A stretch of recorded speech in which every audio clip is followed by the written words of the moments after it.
Olá, aqui é a Pérola e a gente vai começar agora o nosso caminho das pedras. Primeiro, bem-vinda, bem-vindo. É um caminho realmente efetivo para admissibilidade de recurso de revista no TST.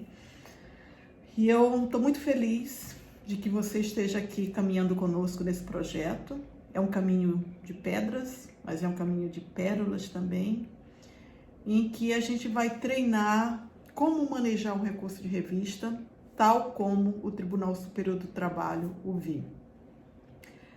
Então, antes da gente prosseguir, eu gostaria de dizer que tudo faz parte desse caminho, desde o nosso primeiro chamado para participar desse projeto, até tudo que acontece aqui, que a gente esteja realmente focado, que a gente dedique a nossa energia, que a gente dedique esse tempo, que a gente esteja presente.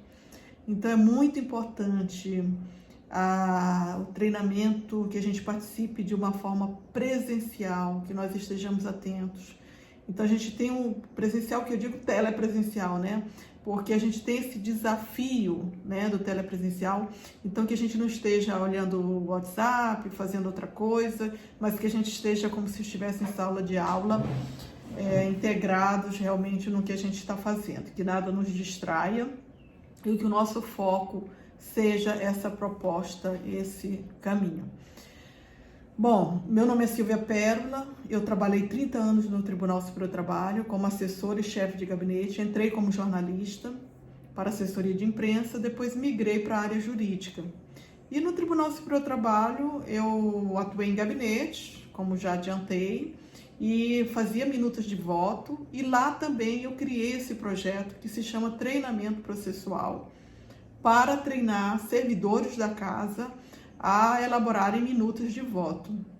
Então foi um projeto que eu criei há muito tempo na gestão do ministro Rider de Brito, porque eu já tinha o hábito de fazer essa partilha com os colegas da minha sala.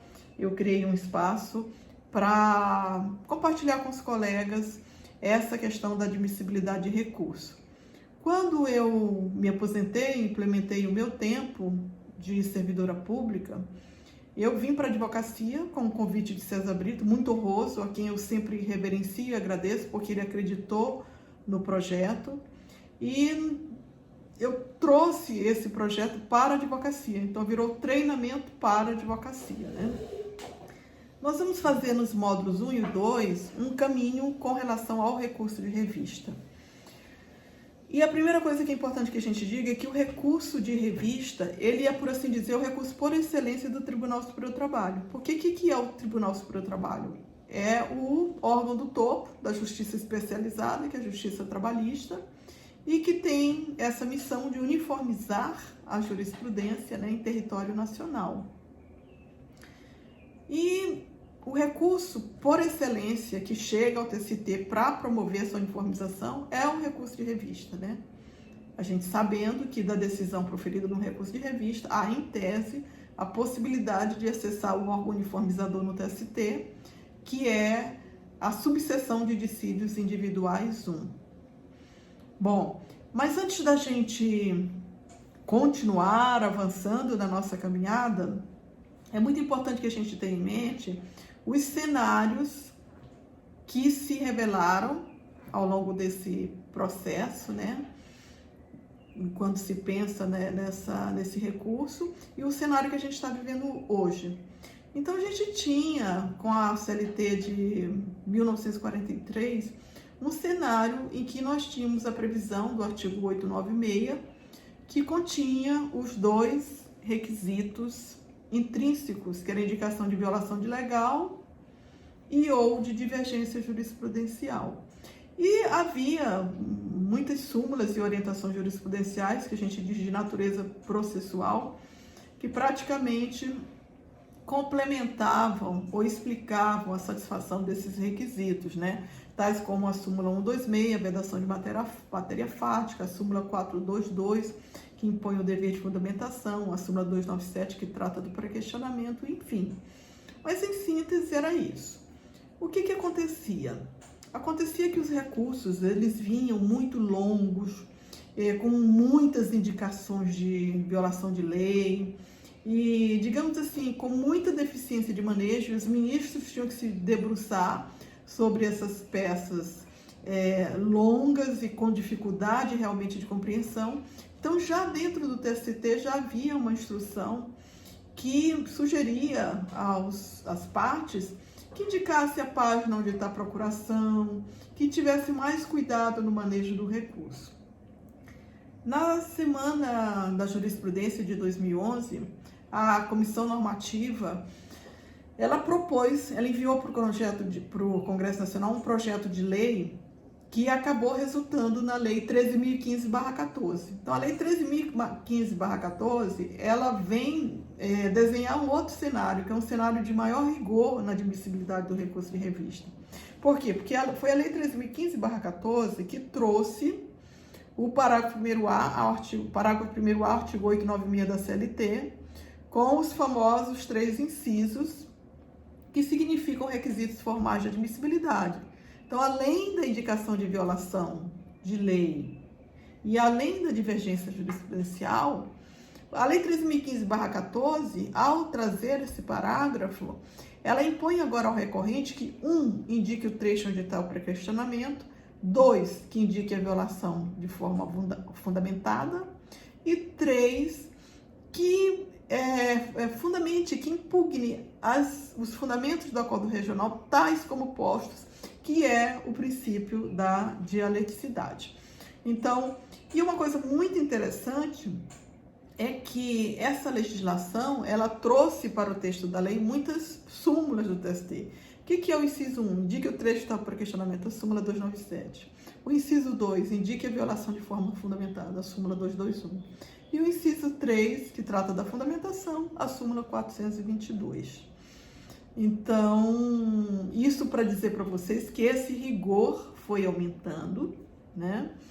E foi aumentando ainda mais com a Lei 3.467/17, a famosa reforma trabalhista, que trouxe muitos desafios no campo processual. E, a meu ver, são os maiores desafios onde mora o perigo. Porque, por exemplo, quando a reforma traz a questão dos honorários sucumbenciais de maneira recíproca, ela tem muito a ver, essa exigência, com o próprio acesso à justiça, né? Mas ela trouxe também no campo do recurso algumas exigências, como o parágrafo 14º do artigo 896, foi acrescentado esse parágrafo, que dá ao relator de forma monocrática. A gente vai fazer toda uma reflexão com relação a essas decisões pessoais, unipessoais, dá o poder de denegar o recurso de revista até por pressuposto intrínseco. Isso é algo que a gente vai trabalhar no nosso treinamento, né?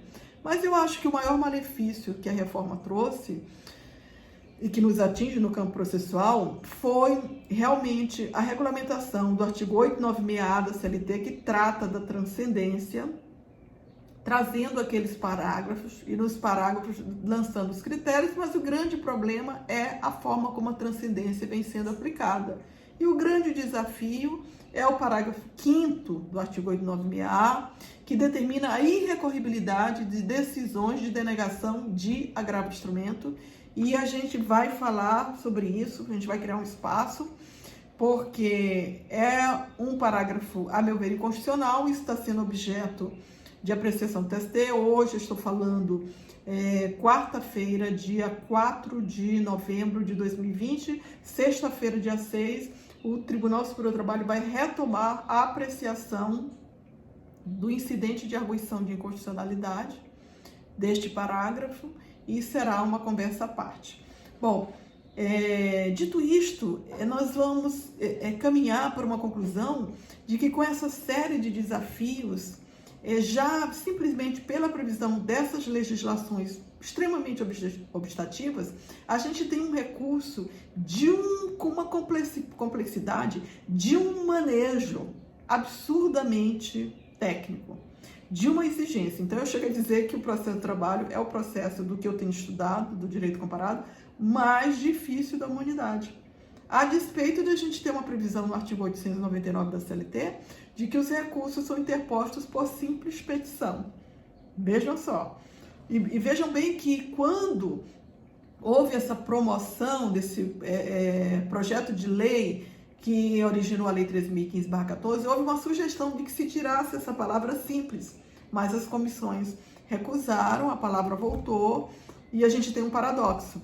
A gente tem uma previsão no artigo 899 da CLT que no processo de trabalho os recursos são manejados por simples petição, e deveria ser, porque o direito material tutelado é o direito de natureza alimentar, deveria ser simples, para ser célere, para ser eficaz.